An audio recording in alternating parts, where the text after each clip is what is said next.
Stop. Do not touch that TV. Do not let the salesperson walk you toward that wall of glowing screens. Because in 2026, the smart TV market is one of the most carefully engineered traps in consumer electronics. Billion-dollar brands spend more money on packaging that looks premium than on the hardware inside the box. And the most dangerous TVs on this list are not the cheap ones. They are the ones wearing a logo you have trusted your entire life. One TV you must walk away from, no matter what. Two workhorses that will demolish their price tags. And at the very end, the one screen that has made every other TV in 2026 look embarrassing. If you're about to spend anywhere from $500 to $3,000, do not buy anything until this video is done. Before we get into the list, if you have ever stood in a Best Buy aisle feeling completely lost while a rep fires buzzwords at you, hit subscribe. That is exactly who we are here for. Now, the trap. TV number 1 is the Sony Bravia 3.2. And yes, we are starting with the one to avoid, because this is the TV that will hurt the most people this year. And it will hurt them specifically because of that logo. Sony has built decades of goodwill in this market.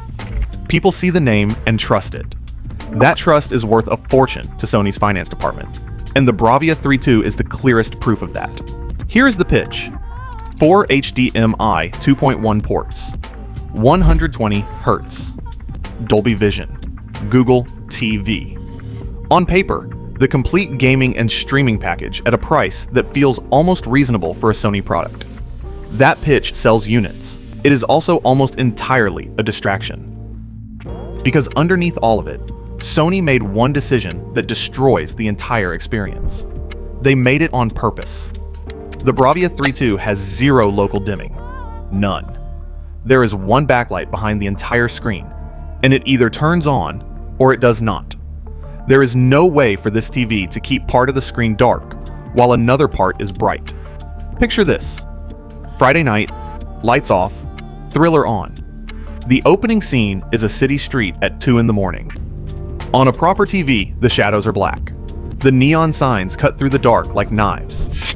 On the Bravia 3.2, that same scene looks like someone left a flashlight inside the cabinet. The blacks are not black. They are a cloudy, washed out gray. Every thriller, every horror movie, every dark scene, gray fog. Rtings lab data confirms this is not minor.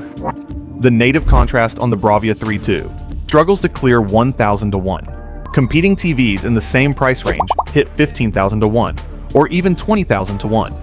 When you send it an HDR signal, the single backlight floods the entire panel with brightness, which lifts the black floor at the same time. You get brighter whites and grayer blacks simultaneously. That is the opposite of HDR working. That is HDR destroying itself. There is a guy on Reddit who bought this TV specifically for his PS5 Pro setup. He was playing a dark, atmospheric horror game. He posted that the gray blacks completely killed the immersion. He described it as watching the game through dirty glass. He was searching for a replacement that same night, 2 months after buying the Sony. That is the trap. You paid for the logo. You paid for the spec sheet. You got a backlit fog machine. Gray blacks. Washed out HDR. A gaming setup that works technically and fails visually. Walk past it, alright? We survived the trap. Now the weapons. TV number 2 is the TCL QM8. This is not a television. It is a siege weapon. TCL looked at what Sony and Samsung charged $2,000 to $3,000 for, reverse engineered the most important hardware, and priced the results so aggressively it should be embarrassing for legacy brands. The QM8 runs a mini LED backlight with thousands of independent dimming zones behind a quantum dot color filter. It uses the same foundational architecture as TV models costing 3 times the price. The result in a bright room is genuinely shocking. Consumer Reports testing places the QM8 in the same visual impact tier as Sony's flagship LED offerings at a fraction of the cost. Daytime sports, sunlight pouring through your windows, Saturday afternoon football. The QM8 fires back harder. Blooming is almost completely eliminated. The highlights are blinding. The contrast is genuinely cinematic. But here's the thing you need to hear. The QM8 has a specific weakness, and if your room does not match, this TV is not right for you. The VA panel creates extraordinary contrast when you sit dead center. The moment you move off axis, about 15 to 20 degrees to the side, colors start washing out. Paler, less punchy. Ray bought the QM8 6 weeks ago for his family room. Big sectional seats, 6. On the first movie night, his sister-in-law sat in a side seat. She asked why the colors looked faded compared to what Ray was seeing from the center. She was right, about 20 degrees off axis. That is the glass cannon trade-off. Center seat gets a reference level image. Side seats get a compromised one.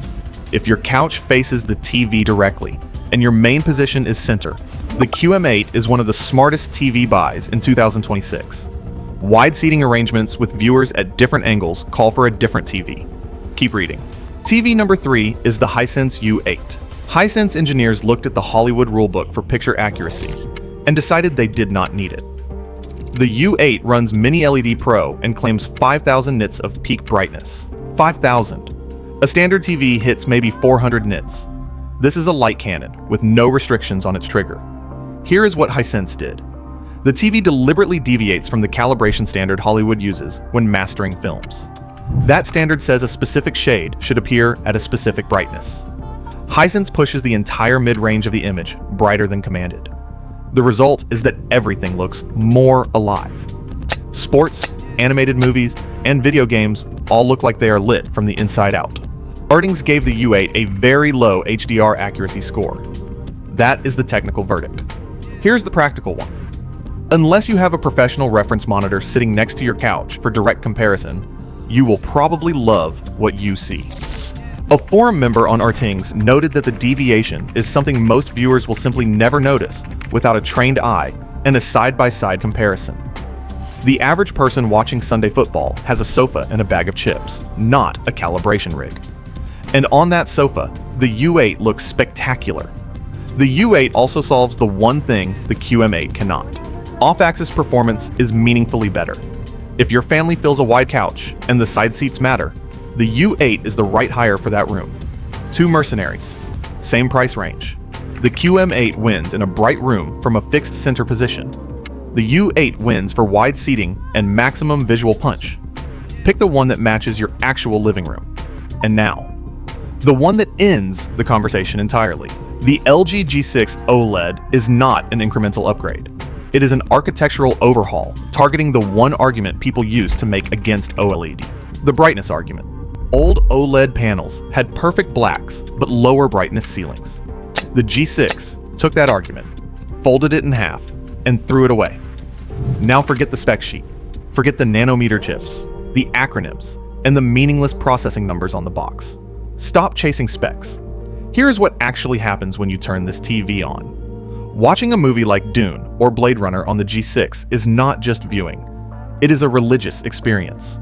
When a Hollywood director sits in a $1 million studio mastering a film, they meticulously adjust every single shadow, every skin tone, and every glint of light off a car windshield.